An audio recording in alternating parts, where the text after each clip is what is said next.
façon, tu m'as acclamé là. Et 10 fois comme ça, j'ai vu. 10 fois.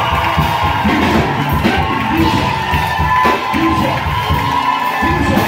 10 fois. 10 fois. 10 fois. 10 fois. 10 fois. 10 fois. 10 fois.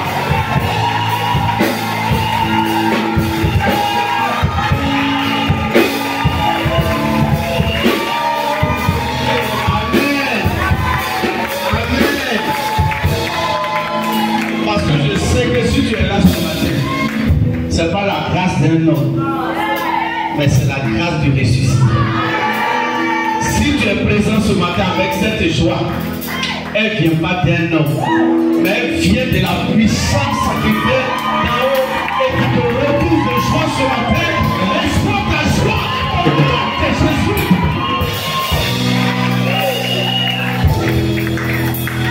Prions, recommandons ce moment entre les mains de notre Dieu, ce temps de prédication. Demandons au Seigneur de nous parler. Qu'un homme ne nous parle pas, mais que ce soit lui qui nous parle ce matin. Prions le Seigneur, prie le Seigneur ce matin. Demande à Dieu de te parler ce matin. Demande à Dieu de se révéler à toi ce matin. Certainement, il y a un message pour toi. Et qu'un homme ne peut pas te donner, qu'un pasteur ne peut pas te donner, mais c'est le Saint-Esprit lui-même qui va te convaincre ce matin et son esprit va te faire du bien. Père, nous te bénissons, nous te rendons toute la gloire. Merci parce que tu nous as dévancé cet esprit. Depuis ce matin, cette joie, tu l'as mise dans nos cœurs et nous te rendons toute la gloire. Cet esprit, nous sommes au moment de la parole et nous savons que c'est toi qui nous parles. Parle à nos cœurs ce matin. Que chacun sorte d'ici ce matin avec plus de joie qu'il est rentré. Que chacun sorte d'ici ce matin avec plus de bénédiction qu'il est rentré, Seigneur. Merci de nous faire du bien, cet esprit. Gloire, honneur à toi. Au nom de Jésus. Amen. Acclame le Seigneur et assieds-toi.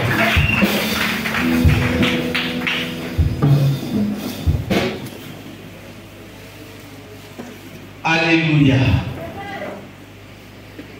Ce matin, je bénis Dieu pour ta présence. Je bénis Dieu et je rends gloire au Seigneur pour tous les révérends serviteurs de Dieu qui sont là.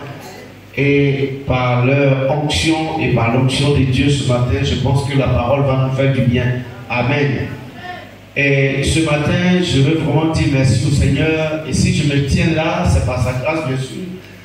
Ce matin, je suis arrivé, mais je ne comprends pas, je tremble, je ne sais pas, mais je sais que c'est la délivrance. Acclame le Seigneur.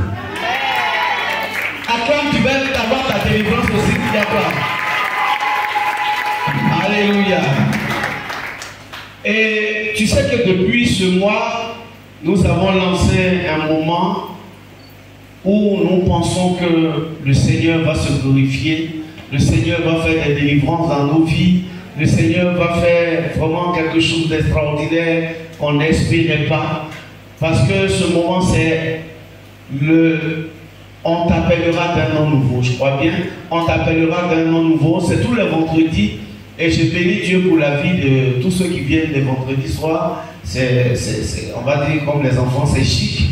Et donc je t'invite vendredi prochain à être là, parce que c'est l'apothéose vendredi prochain. Amen. Et c'est donc dans cette mouvance-là que j'interviens ce dimanche, toujours pour te révéler que tu sortiras de ce mois-là, ce mois de juin dans lequel tu es là. Tu vas sortir de ce mois avec une victoire particulière. Tu vas sortir de ce mois avec tous les exaucements des prières que tu as faites pendant près de 20 ans, 10 ans, 15 ans et qui n'ont pas été exaucées. Je te dis la vérité, le Seigneur va permettre un exaucement et tu viendras te tenir ici pour prendre le micro pour dire Seigneur, c'est que l'homme de Dieu que tu as moins a dit et c'est ce qui est arrivé dans ma vie parce que je sais que c'est un temps prophétique que nous sommes en train de mener. Alléluia. Alléluia. Donc ce matin, c'est toujours dans ce temps de délivrance, de libération, de gloire, puisque ce sont les vendredis de gloire que je veux continuer. Ce matin, le thème de mon message que je veux partager avec toi, c'est la victoire sur la poursuite de nos ennemis. Alléluia. La victoire sur la poursuite de nos ennemis.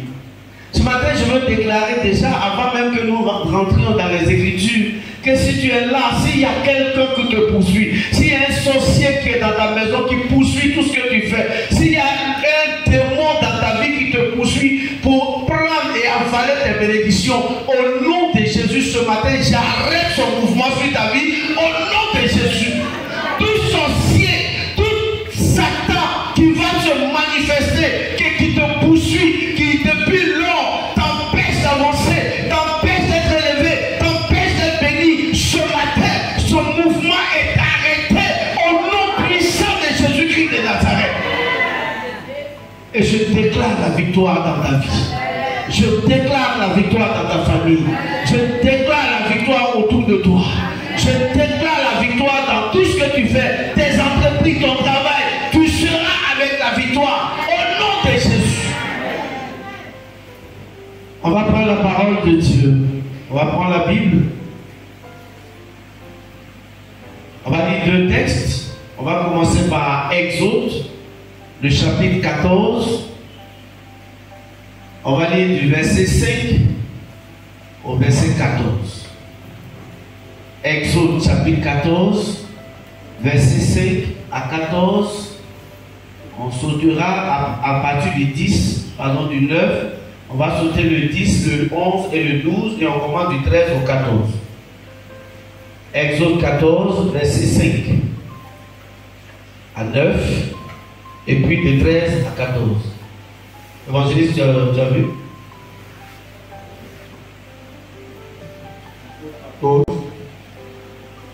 Verset 5 à 14, mais tu sautes le 10, le 11 et le 12. Exode 14, oui. Verset 5. C'est ça. On annonça au roi d'Égypte, oui, que le peuple avait pris la fuite. Que le peuple avait pris la fuite. Oui. Alors le cœur des pharaons et celui de ses serviteurs fut changé à l'égard du peuple. C'est ça. Il dit, qu'allons-nous faire en laissant aller Israël, dont nous n'aurons plus de service? Et Pharaon attela son char et il prit son peuple avec lui. Il prit 600 chars d'élite et tous les chars de l'Égypte. Il y avait surtout des combattants. L'Éternel endurcit le cœur de Pharaon, roi d'Égypte. Et Pharaon poursuivit les enfants d'Israël. Les enfants d'Israël étaient sortis la main levée. Les Égyptiens les poursuivirent. Et tous les chevaux, les chars de Pharaon, ses cavaliers et son armée les atteignirent campés près de la mer, vers Pi-Hahiroth, vis-à-vis de Baal-Séphon. Verset 13. Verset 13. Moïse répondit au peuple, ne craignez rien, restez en place et regardez la délivrance que l'Éternel va vous accorder en ce jour. Car les Égyptiens que vous voyez, aujourd'hui, vous ne les verrez plus jamais. L'Éternel combattra pour vous, et vous, gardez le silence. Amen. On va retourner en arrière, prendre Genèse 31, le verset 22 et le verset 23. Genèse 31, verset 22 à 23.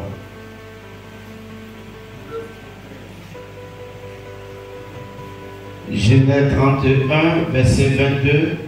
Genèse 31, verset 22. Oui.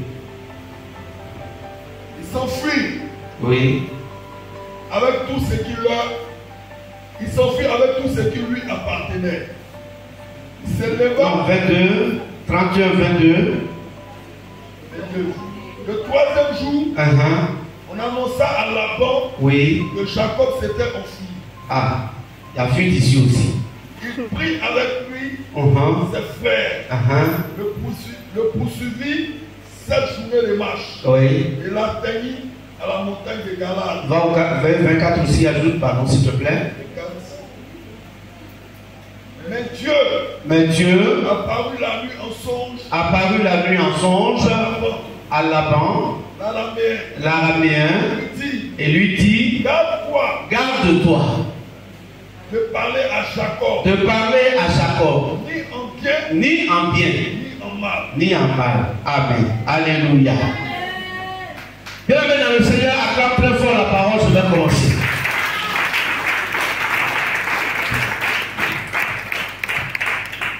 Dans le premier texte qui se trouve dans le livre d'Exode, chapitre 14, il s'agit de la fuite des enfants d'Israël qui quittaient l'Égypte pour entrer à Canaan. Au verset 5, la Bible dit, on annonça à Pharaon que les enfants les Israélites sont en train de fuir. On annonça. J'ai compris une chose. Donc Pharaon lui-même, qui décide du sort des Égyptiens, pardon, des Israélites, ne savait pas que ce jour-là, les Israélites avaient quitté son pays. Ce matin, quand j'ai lu ça, j'ai compris une chose, bien aimé. J'ai compris une vérité. C'est que le diable, il ne sait rien de ta vie. Le diable ne sait rien de notre vie. Il patauge. Il ne sait vraiment rien de nous. Pharaon qui décidait, la souffrance d'Israël venait du palais. Mais ce jour-là, Pharaon était surpris comme tout le monde. Frères et sœurs, je veux te dire que le diable ne sait pas grand-chose sur ta vie. Tu le poses comme fort pour rien. Nous disons, on chante toujours le diable est fort. Il ne sait rien.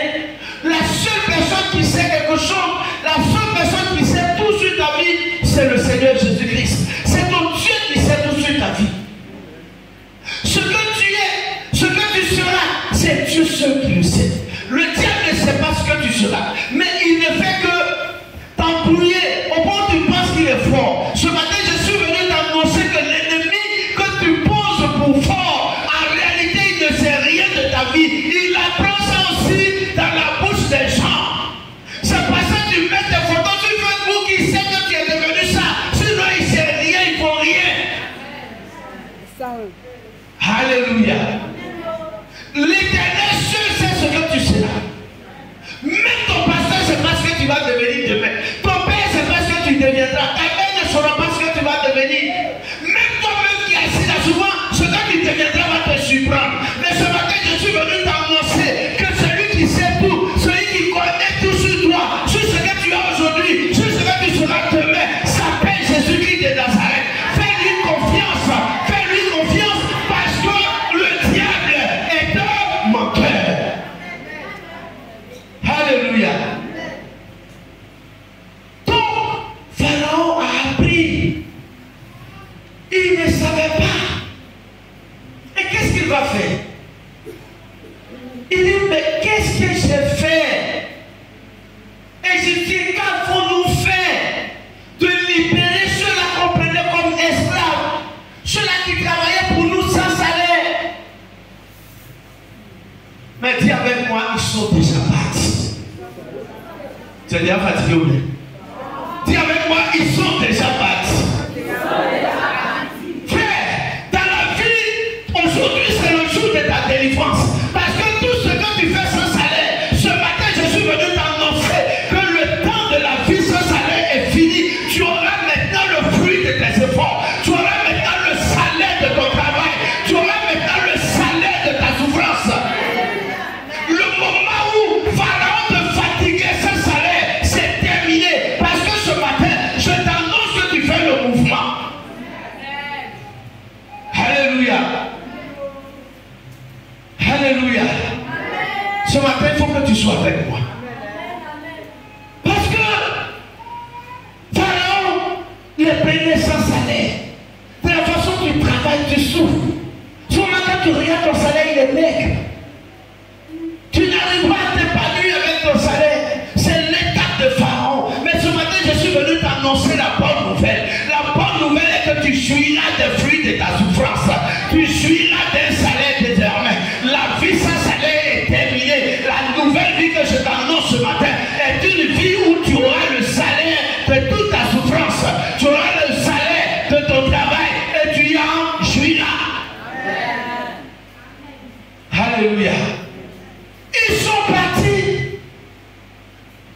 Ce matin, je vais te fatiguer. Est-ce que tu peux te lever un peu? Tiens-toi debout et bouge un peu de ta place. Fais un mouvement comme si tu étais parti aussi. Parce que je veux que tu partes de là où tu étais. Parle un peu, bouge seulement de 2 pas et montre que tu es parti. Tu là où on t'avait laissé, on ne te trouvera plus là. Parce que Dieu t'a fait partie. Fais le mouvement ce matin pour montrer que tu es parti. La souffrance dans laquelle tu étais là, c'est fini. Ce matin, tu as fait le mouvement dans la bénédiction. Fais un mouvement ce matin pour montrer que tu es parti aussi là. Alléluia. Tu iras d'un bout à un autre bout. Tu iras d'une souffrance à une bénédiction. Tu iras d'une maladie à la guérison. Tu iras du chômage au travail. Tu iras du célibat au mariage. C'est pourquoi je dis faire le mouvement. Parce qu'il faut que l'ennemi sache que tu as bougé. Tu as bougé. Là où on t'a laissé là. Où l'ennemi t'a laissé là, il ne va plus jamais te trouver là. Il te posait comme malheureux. Mais ce matin, tu as fait le mouvement. Tu ne seras plus malheureux dans ta vie. Frère, je vais te donner 2 exemples. Dans la Bible, Moïse a été mis dans une caisse. Tu le sais? Moïse était un homme mis dans une caisse. Qui pouvait imaginer qu'un enfant mis dans une caisse qu'on laissait être entraîné par l'eau va se retrouver au palais? Ce matin, je suis venu t'annoncer que les gens qui t'ont négligé, qui t'ont mis dans une quête, qui t'ont mis dans une boîte, ils te retrouveront au palais. Ils te retrouveront au palais. Ils te retrouveront au palais. Ils te retrouveront au palais. Alléluia.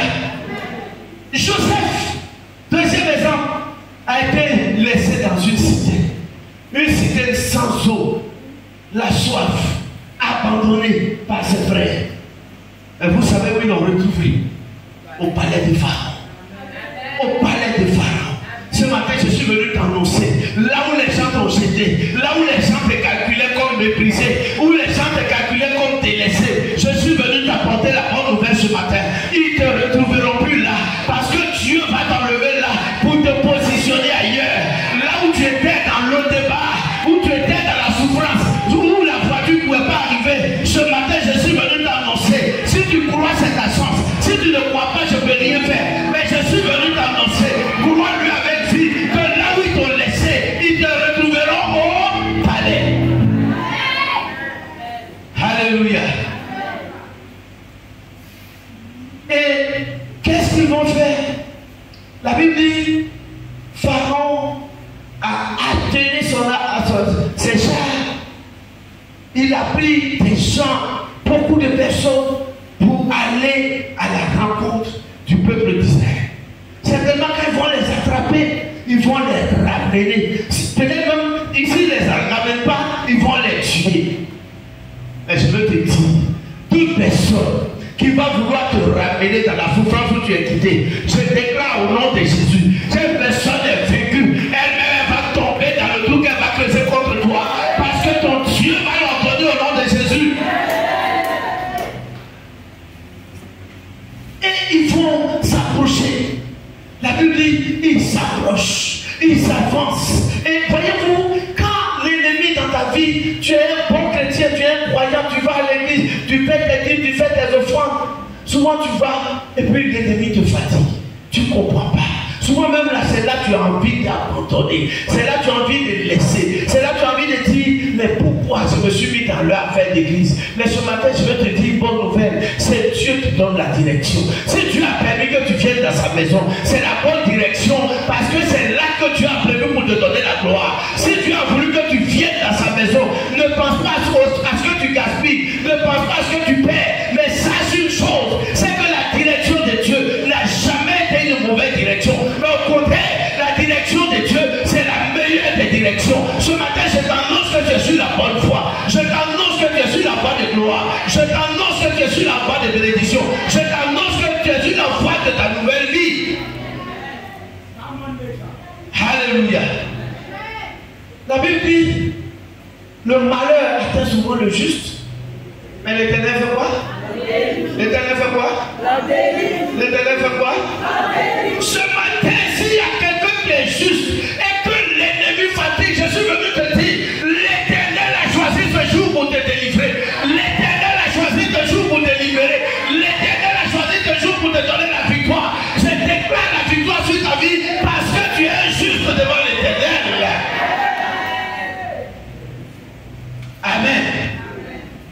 délivrance, en fait, ça commence. Souvent, tu penses que quand tu as un petit palu, et puis tu es guéri, et là tu dis, j'ai eu la délivrance. Ça, c'est pas la délivrance d'abord, c'est bon. Là, si tu prenais 2 comprimés, ça va passer, c'est bon. Alléluia. Vous savez, dans la vallée des ossements, la Bible dit, que les gens disent, est-ce que ces ossements pourront revivre? Et qu'est-ce que le prophète a dit? Seigneur, toi-même tu le sais. La vraie délivrance commence dans ta vie lorsque les ossements retrouvent la chair et que ces ossements-là commencent à parler comme toi, à marcher comme toi. Ce n'est pas un petit palu, mais je veux te dire, la délivrance que Dieu va opérer dans ta vie, ce ne sera pas une délivrance de 2 pour 5 francs, ce ne sera pas une délivrance où tu es palu qui t'a sauvé, mais c'est une délivrance que les gens ne vont pas comprendre. Parce que quand ils vont y calculer, humainement c'est pas possible, mais divinement Dieu le fera. Humainement c'est pas croyable, mais divinement Dieu va le faire. Parce que ton Dieu que tu adores, ce n'est pas n'importe quel Dieu. Alléluia. Je suis venu t'annoncer la délivrance ce matin. Je suis venu t'annoncer la délivrance ce matin.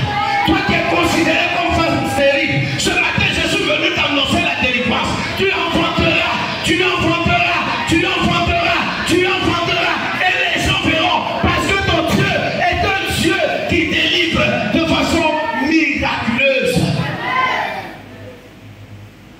Je suis venu t'annoncer ta délivrance. Toi qui es au chômage, toi dont le travail ne marche pas, ce matin je suis venu t'annoncer ta délivrance. Tu passeras du chômage au travail, Tu passeras du chômage au travail. Je suis venu annoncer à quelqu'un, depuis que tu es là, ton travail c'est de travailler chez les gens, de souffrir pour les gens. Souvent on t'appelle servant, on t'appelle maître de maison. Mais ce matin, regarde, écoute la parole du Seigneur. Tu es fait pour être élevé, tu es fait pour être béni, tu es fait pour être élevé. Ce matin le Seigneur me dit de te dire que ta délivrance est arrivée. Tu seras plus servante, tu seras plus boy, tu seras plus maître de maison, mais tu iras au palais. Parce que c'est le jour de ta délivrance qui a sonné. Alléluia. Je suis venu annoncer ce matin ta délivrance. Toi qui penses que ton célibat a duré, tu es célibataire, tu penses que ça a duré. Mais c'est parce que ton temps est arrivé que Dieu a permis que je t'en parle ce matin. Alléluia. Ce matin, je déclare, avec ta délivrance, tu ne seras plus appelé célibataire, mais tu seras une femme mariée. Tu montreras ta bague de mariée aux autres, parce que l'Éternel a fini de faire la sélection du mari qu'il voulait pour toi. Il a fini de faire la sélection de la femme qu'il voulait pour toi. Maintenant, c'est l'heure de la rencontre. Ce matin, au sortir d'ici, je t'annonce une nouvelle rencontre. Une rencontre qui va bouleverser ta vie. On t'appellera à table. On t'appellera à table.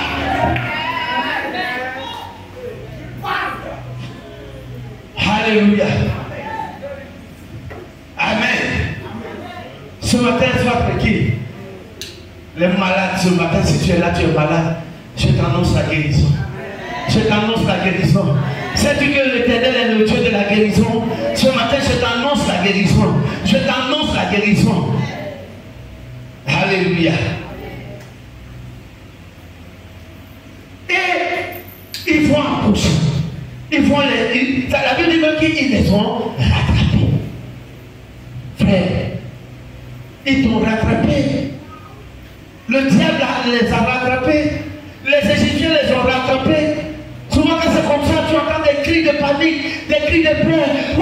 Pourquoi c'est pas, j'ai vu le serpent? Oui, dans mon sommeil, j'ai vu souris. Oui, il t'a rattrapé. C'est pas pour te tuer, mais c'est pour faire éclater la gloire de Dieu. Il t'a rattrapé, c'est pour faire éclater la gloire de Dieu. Il t'a rattrapé, c'est pour faire éclater la gloire de Dieu. Parce que c'est la seule rencontre, le seul rattrapage qui a été fait. Le prochain pas qu'il fera, il sera englouti. Le prochain pas qu'il va faire, il sera englouti. Alléluia. Il sera englouti. Parce que ton Dieu, il permet que l'ennemi te rattrape. Parce qu'il va te donner, il va mettre un témoignage dans ta bouche. Non, crois-le ce matin. Dieu a permis que cette situation t'arrive. Tu te lamentes, tu te plains. Je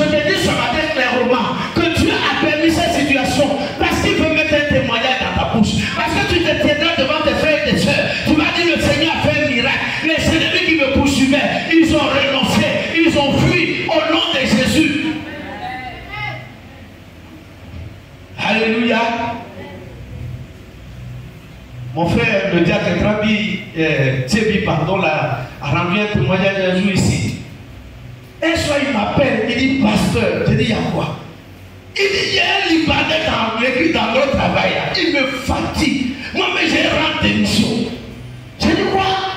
Il dit, je vais rendre démission, papa. J'ai dit, tu vas rendre quoi? Quelle démission? Mais reste là-bas. Au nom de Jésus, ce Libanais rendra démission. Mais à l'heure où je te parle, il a quitté le travail. Et aujourd'hui, votre fils, il est libéré. Je t'annonce ce matin que le Dieu de la libération, le Dieu de la délivrance, quand il vient dans ta vie, tes ennemis font seulement un pas. Le deuxième pas, il soit goûté. Alléluia. D'accord, suivez mon temps.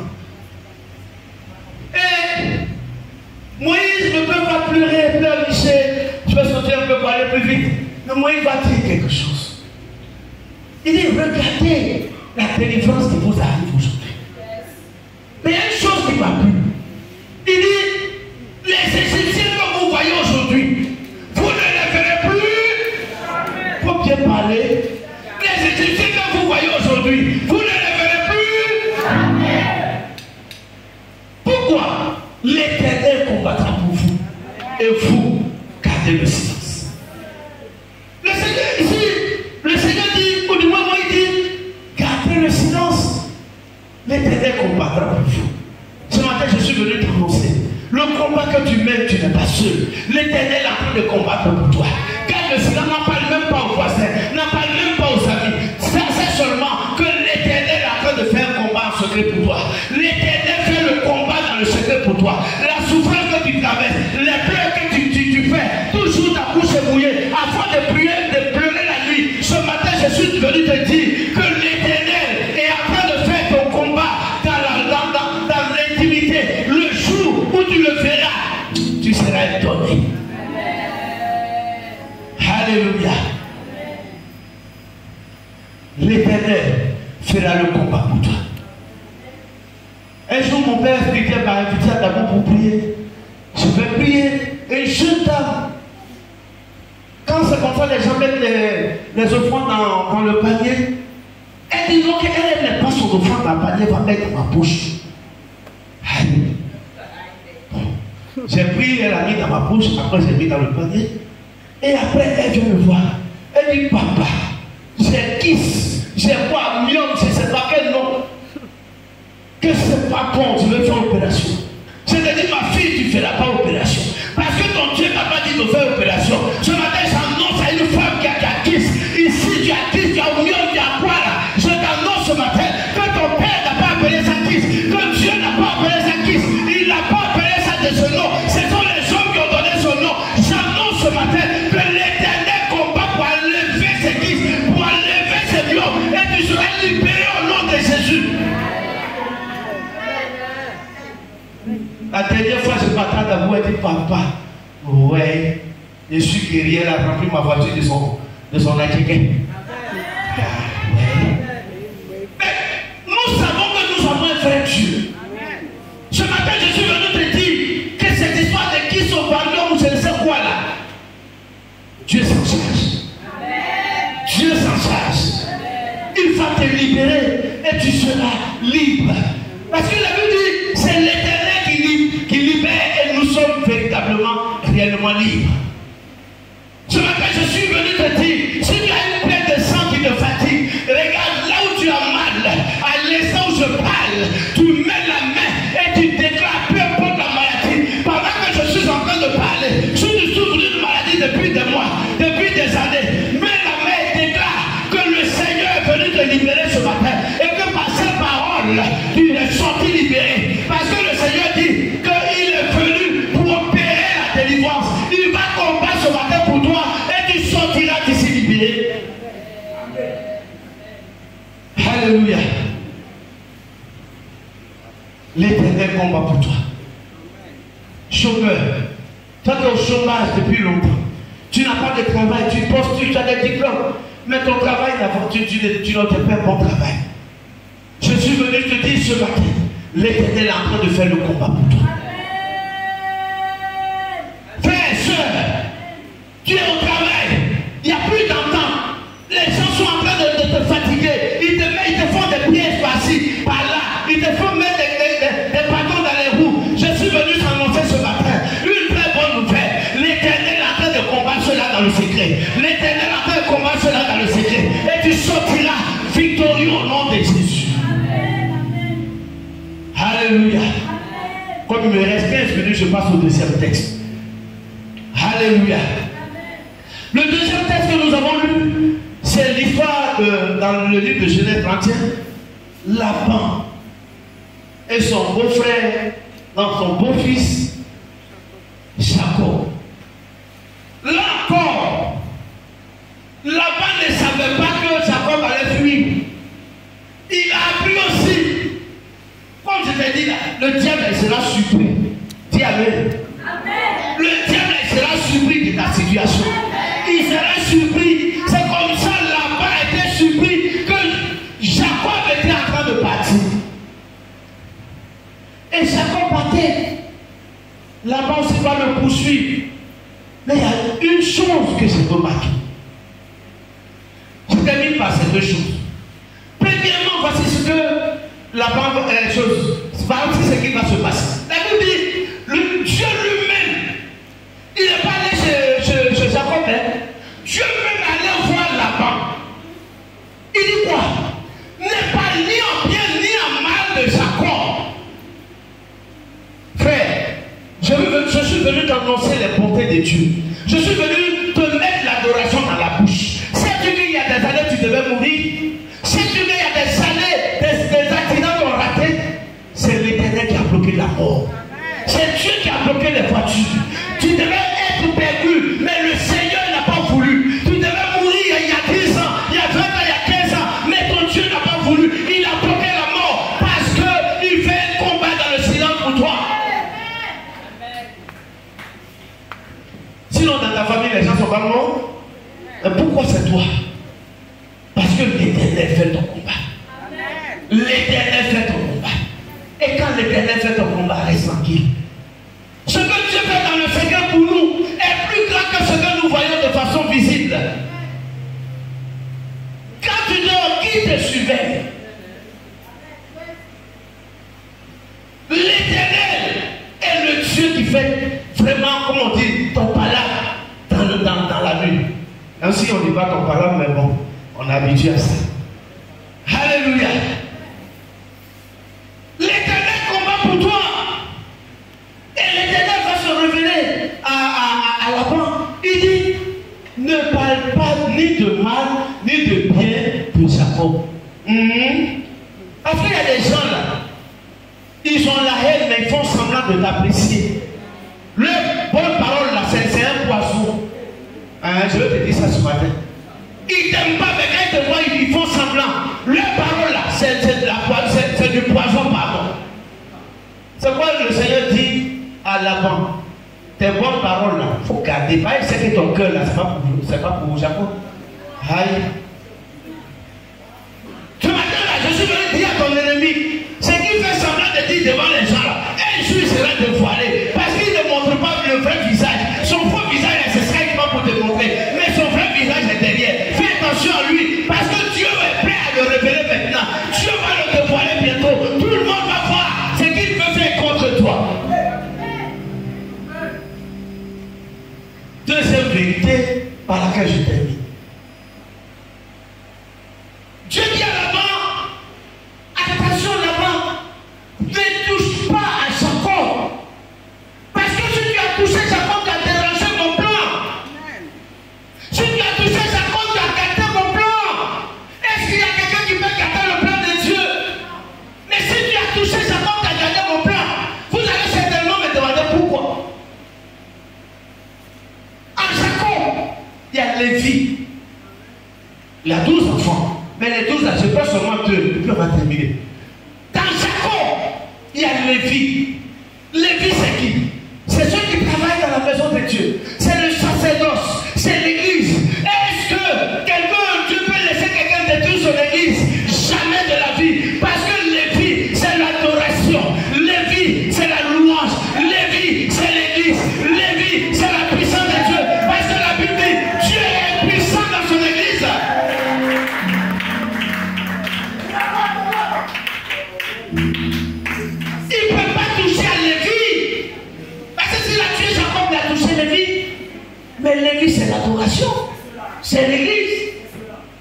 Les gens vont Pierre, mais ne vont jamais toucher à l'église.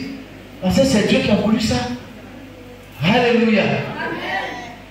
À Jacob, il y a Lévi, non seulement Lévi, mais il y a encore un autre, comment on appelle, donnez-moi son nom, j'ai écrit son nom, Judas. Il y a Judas. Il dit, Laban, si tu as touché à Jacob, tu as gâté mon plan. Parce qu'à Jacob, il y a Judas. Mais Judas c'est qui? Le lion de la tribu de Judas est sorti de qui? Il est sorti de qui? Il est sorti de Judas. Le roi David, il est sorti de qui? Il est sorti de Judas. Tu dis, là-bas, tu peux tout faire. Mais tu ne toucheras pas aux cheveux de Jacob. Parce qu'en Jacob, il y a Lévi, l'église. En Jacob, il y a le lion de la tribu de Judas. En Jacob, il y a David, le roi des rois. En Jacob, il y a tout ce qu'il y a pour ma bénédiction sur la terre. Tout ce que j'ai prévu pour bénir la terre se trouve en Jacob. Tout ce que j'ai pour enrichir la terre se trouve en Jacob. Ce matin, je suis venu pour terminer. Petit, l'ennemi ne peut pas te toucher. Parce que tu as un intérêt à toi. Tu as un Jacob en toi. Tu as un Lévi en toi. Tu as un Judas en toi. Tu ne mourras pas. L'ennemi ne peut rien te faire. L'ennemi ne peut rien te faire. Parce que c'est lui qui est en toi. Il s'appelle Judas. Celui qui est en toi, il s'appelle Lévi. L'ennemi va essayer. Mais il échouera.